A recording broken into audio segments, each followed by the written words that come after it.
दाऊद वफादार रहा, भेड़े चराते भी वफादार था।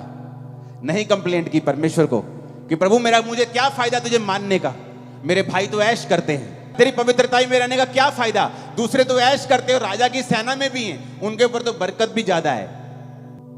चट्टान पर घर बनाना आसान नहीं है। आप चट्टान के ऊपर घर बनाते हैं, आपको समय लगता है, पसीना आता है, एफर्ट लगता है, पैसा लगता है, ज्यादा टाइम लगता है, लेकिन जब वो बन जाता है वो गिरता नहीं है। दाऊद का घर जो था वो वचन के ऊपर बना था।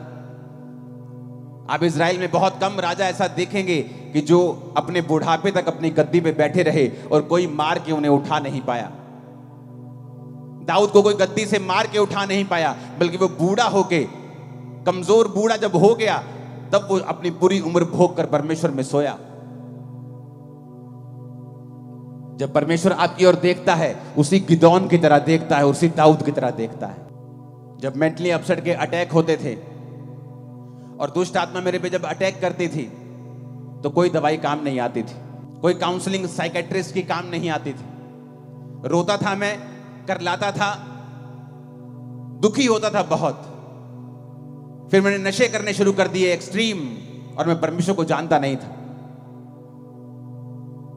कुछ नहीं मालूम था परमेश्वर के बारे में। लेकिन जिस दिन यीशु मसीह के बारे में मालूम हुआ और मैं प्रभु में चलने लगा, नॉलेज नहीं थी परमेश्वर की, और एक पास्टर मुझे आत्मा में बोलता था, तू परमेश्वर का बहुत बड़ा दास है, तू परमेश्वर का माइटी जन है। मुझे लगता था कि मैं पागल हूं, शायद मैं मर जाऊंगा, तो मुझे तसल्ली देते रहते ये लोग। मैं क्रिश्चियन बन गया हूं ना, तो शायद मुझे झूठी तसल्ली देते रहते, मुझे मोटिवेट करते रहते हैं कि मोटिवेट करके इसको थोड़ा सा टेम्परेरी सुख मिल जाएगा, थोड़ा मेंटली स्टेबल हो जाएगा आदमी, तो थोड़ा दुख कम हो जाएगा। पर मुझे मालूम नहीं था कि वो पवित्र आत्मा से ऐसा बोलते हैं।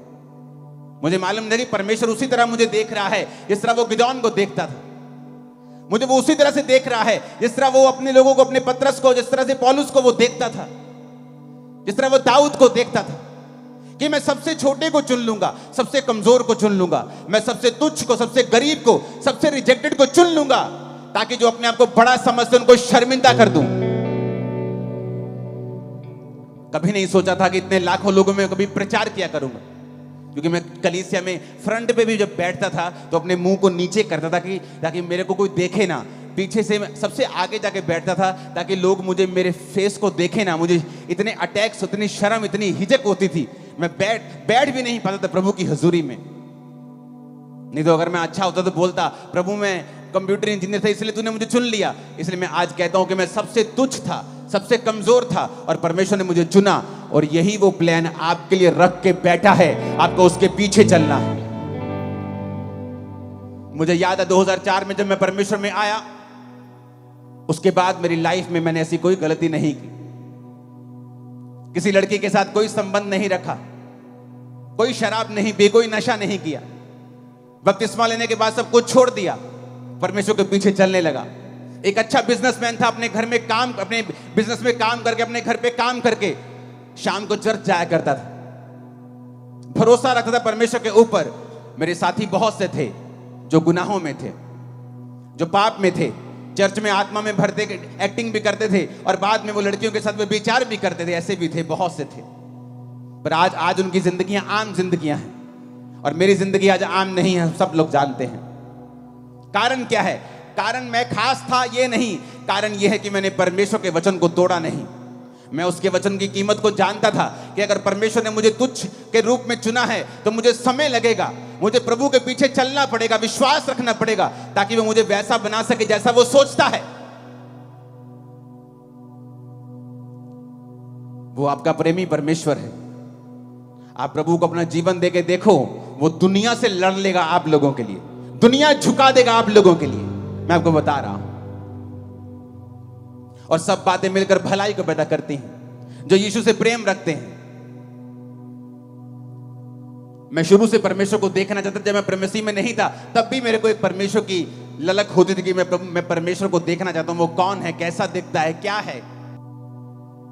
मैं अपनी पढ़ाई में बहुत तेज होता था, बहुत सी क्लासेस मैंने जंप की हैं, और मैंने जल्दी जल्दी अपनी उम्र से पहले क्लासेस पूरी करके बहुत यंग एज में मैं कॉलेज चला गया था। मुझे याद है जब मैं अपनी स्कूल की पढ़ाई को मैंने पूरा किया तो बहुत से दोस्त थे मेरे पास आके बोले कि हम एक एंट्रेंस टेस्ट देंगे, जहां पर इंजीनियर की सीट मिल जाती है, हम एंट्रेंस टेस्ट देंगे। मैंने कहा ठीक है, मैं भी दूंगा। मालूम नहीं था, कोई गाइड करने वाला नहीं था कि क्या करना है। ठीक है, इंजीनियर बन जाते हैं, चलो ठीक है। हम सब तैयारी करने लग गए। मेरे सब दोस्त, हम सब अपने दोस्त की दुकान के ऊपर शाम को इकट्ठा होते थे स्कूल के बाद, जब स्कूल खत्म हो गया, कि हम इस एंट्रेंस टेस्ट की तैयारी करेंगे और इंजीनियरिंग में हम प्रवेश करेंगे।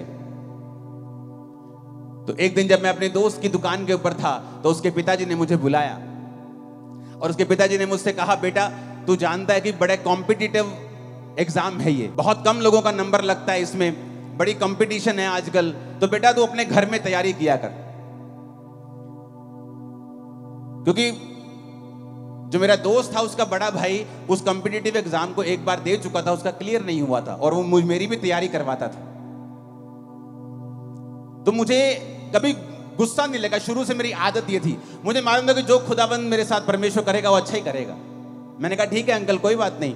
मैं अपने घर पे जाकर तैयारी करने लगा। ऐसा कोई मेरे मन में, मैं इनको बताऊंगा, मैं इनको दिखाऊं, मेरे मन में ऐसा कभी नहीं आता, शुरू से ही नहीं ऐसा। मेरा मन ना तो क्रिश्चियनिटी के पहले था, ना बाद में, तो बिल्कुल ही नहीं। पहले कई बातों में मैं फिर करता था, लेकिन क्रिश्चियनिटी में आने के बाद अगर आप फिर भी ऐसे हैं तो आपको डिलीवरेंस की जरूरत होती। हमने कुछ महीने एग्जाम की तैयारी की और उसके बाद जब रिजल्ट आया तो मेरे दोस्तों ने कहा रिजल्ट आ गया, रिजल्ट आ गया। मैं कितने है रिजल्ट? अखबार में आता था रिजल्ट उस समय, कहते अखबार से आ गया रिजल्ट। अखबार लेके आए, हम एक धार्मिक स्थान के ऊपर बैठे थे। जब अखबार खोली वो सारे फेल थे और मैं अकेला पास था। सारे फेल थे, सारे के सारे फेल थे वो। और मेरा रैंक इतना ऊपर आया कि मुझे फ्री सीट मिली थी। मैंने अपनी इंजीनियरिंग के लिए पैसे खर्च नहीं किए, तो मुझे फ्री सीट मिली क्योंकि मेरा जो रैंक था पंजाब में बहुत ऊपर था। तो मैं आपको ये इंसिडेंट इसलिए बता रहा हूं, अगर आप सच्चे हैं और अब तो परमेश्वर आपके संग है, कोई आपके साथ कितना भी बुरा करने की कोशिश क्यों ना करे, वो आपकी भलाई में बदल जाएगा। इमेजिन करो, जिस किताबों से, जिस गाइड से वो पढ़ रहे थे और मुझे पढ़ा रहे थे, अगर वो फेल हुए तो मैं तो होता ही होता फिर। पर देखो परमेश्वर ने मुझे उनसे दूर कर दिया और मैंने अपनी अलग किताबें परचेज की। माई हीरा गेट गया जलंधर में, अलग किताबें ली और मैं खुद पढ़ने लगा, खुद सीखने लगा और खुद एग्जाम की तैयारी करने लगा। कई बार आप सोचते हैं, हन्ना सोचती है कई बार, हाँ ये जो सौतन है ना, मुझे चिढ़ाती रहती है मेरे को, इसको छोड़ूंगी, इसको मार दूंगी। लेकिन अगर आप ध्यान से बाइबल पढ़ के देखें तो परमेश्वर का जो मिरेकल हन्ना की लाइफ में हुआ, उसकी सौतन एक वजह है। क्यों? वो चिढ़ाती थी और हन्ना परमेश्वर की ओर चली गई। अगर वो चिढ़ाती नहीं, ओनू बांझ ना कहती, चल तू तो बांझ है, तेरे तो होना ही नहीं, मेरा हस्बैंड तो मेरे नाल है, साडा बड़ा प्यार है, तेरे ना तो कभी होना नहीं, ऐसी बातें बोलकर उसको चिढ़ाती थी। और उसने उन बातों का गुस्सा नहीं किया, परमेश्वर के सामने गई और परमेश्वर के सामने सारा कुछ उंडेल दिया।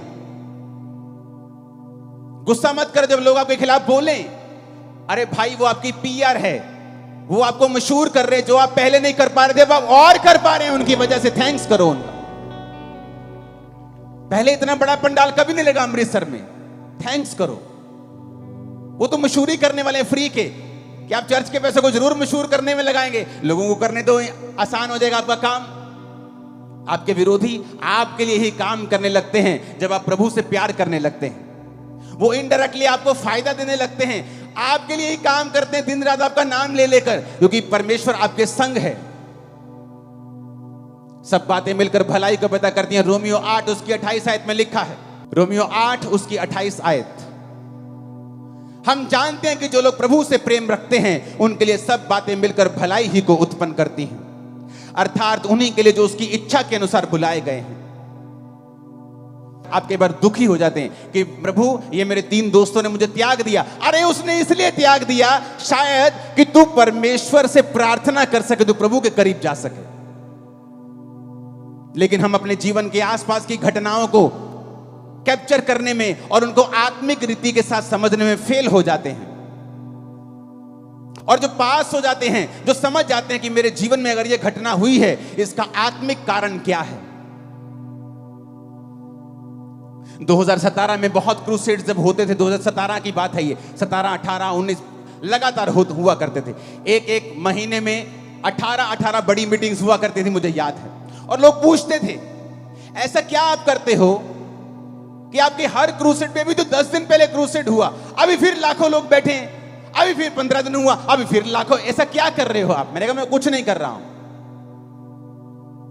मैं वो खरबोपति थोड़ी हूं कि मेरे पास इतना पैसा है कि मैं अपनी उसे यूज करूं। नहीं, परमेश्वर जब आपके ऊपर कृपा करता है। और जब 2017 में लोग मुझसे पूछते थे कि आप इतने विरोध से होकर क्यों गुजरते हो, मैंने कहा इसलिए क्योंकि मेरी बरकत ऐसी है जैसी किसी की नहीं है, इसीलिए मैं होके गुजरता हूं। बाइबल कहती है उन्होंने मुझसे व्यर्थ बैर किया, वो आपसे व्यर्थ बैर करेंगे बिना किसी कारण के। लेकिन अगर आप आत्मिक रीति से नहीं समझेंगे कि ये क्यों हो रहा है, मुझे मालूम था कि ये क्यों हो रहा है, ये फालतू की चीजें क्यों हो रही हैं, क्योंकि परमेश्वर एक बड़ा रिजल्ट देने के लिए जा रहा था। जब आप समझ जाएंगे आपकी लाइफ में क्यों हो रहा है, कई बार आपको ठोकर लगती है आपके पति से, आपकी पत्नी से, आपके बच्चे से, आपके बाप से, आपके बिजनेस से आपको ठोकर लगती है, कई बार आपके पार्टनर से ठोकर लगती है। आप सोचते हैं कि इंसान बुरा है, नहीं, आप उसका आत्मिक रीजन देखने की कोशिश करें, प्रभु की ओर मुड़े, प्रभु से पूछें मेरे साथ ऐसा क्यों हो रहा है, वो आपको बताएगा क्यों हो रहा है। सब बातें मिलकर भलाई पैदा करती हैं उन लोगों के साथ जो प्रभु से प्यार करते हैं। बात प्यार करने की है, बात यह है कि आप प्रभु के साथ जुड़े हुए हैं कि नहीं हैं। आप प्रभु से प्यार करते हैं, आप नशा कैसे बेच सकते हैं? क्या नॉनसेंस है कि आप प्रभु से प्यार करते हैं नशा बेचेंगे? आप ऐसी देह को खराब करेंगे जो प्रभु ने बनाई है? आप ऐसे घर को खराब करेंगे जो परमेश्वर ने रचा है? आप प्रभु से प्यार नहीं करते अगर आप नशा बेचते हैं। मैं वैसे संडे चर्च नहीं जाता हूं, लेकिन प्रभु से प्यार करता हूं। आपका बेटा आपसे रोज बात ना करे, आपको 6-6 महीने बाद डैडी बुलाए और 6 महीने बाद बात करे और कहे डैडी बता ना मैं प्यार बहुत करता। आप चर्च नहीं जाते, खुदा से प्यार करते हैं? आपने कभी बाइबल पढ़ के परमेश्वर की, अपने खुदा की, अपने बाप की इच्छा जानने की कोशिश नहीं की? आप कहते हैं आप उससे प्यार करते हैं? नहीं, आप उससे प्यार नहीं करते हैं। यीशु ने कहा जो मुझसे प्यार करता है मेरी आज्ञाओं को मानेगा। बात यह है अगर आप परमेश्वर के द्वारा चुने गए हैं तो चुने हुए के लायक काम करें। चुना हुआ अपनी लड़ाई आप नहीं लड़ता, नालायको, वो लड़ता, खुदा लड़ता है उसके लिए। लेकिन हमारे बीच में लोग हैं जो अपनी लड़ाई खुद लड़ना चाहते हैं। पौलुस कहता है निर्बुद्धि गलातियों, तुमने किसने मोह लिया? हे मूर्खों, तुमने किसने मोह लिया कि तुम अपनी लड़ाई खुद लड़ रहे हो? खुदा को लड़ने दो, ऐसा रिजल्ट आएगा, आंखें खुली रह जाएंगी। खुदा को लड़ने दो।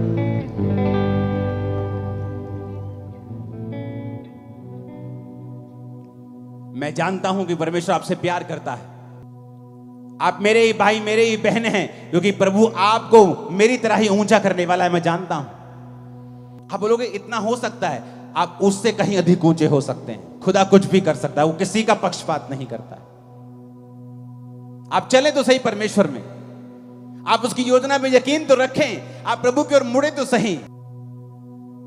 फिर देखें आपकी लाइफ में ऐसी घटनाएं शुरू हो जाएंगी होनी जो खुदा कर रहा होगा। हर एक घटना आपकी मनपसंद की नहीं होगी, लेकिन आप खुदा से अगर प्यार करते हैं वो आपको बेनिफिट देके जाएगी, आपका भला करके जाएगी।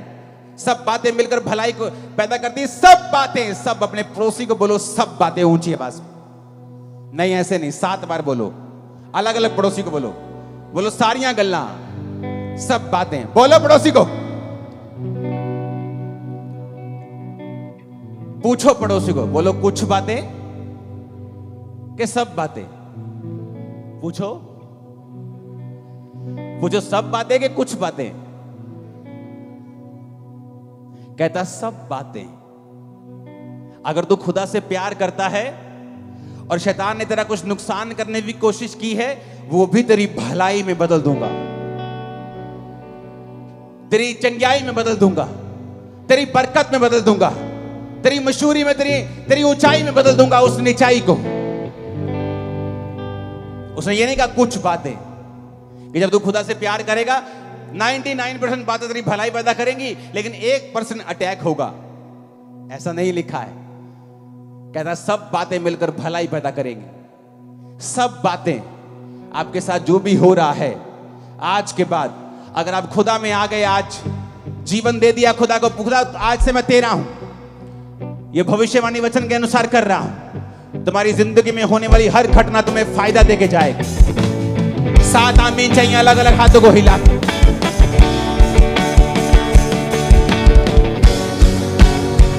सबको जय मसीह की। मैं जतिन बब्बर और आप देख रहे हैं मसीह परिवार चैनल। जैसे कि आप सब जानते हैं कि मैं इस चैनल पे प्रभु के अलग अलग दासों की वीडियोस डालता हूं, तो अगर आपको हमारा चैनल अच्छा लगता है तो आप इस चैनल को ज़्यादा से ज़्यादा सब्सक्राइब जरूर करें, ताकि आप प्रभु के वचन को सुन सके। वीडियोस को ज़्यादा से ज़्यादा शेयर करें, ताकि जिन लोगों तक वचन नहीं पहुंचा उन तक भी वचन पहुंच सके। सबको जय मसीह की। एक बार मैं आपसे दोबारा कहूँगा कि इस चैनल को सब्सक्राइब जरूर करें और वीडियोस को ज़्यादा से ज़्यादा शेयर करें। जय मसीह की।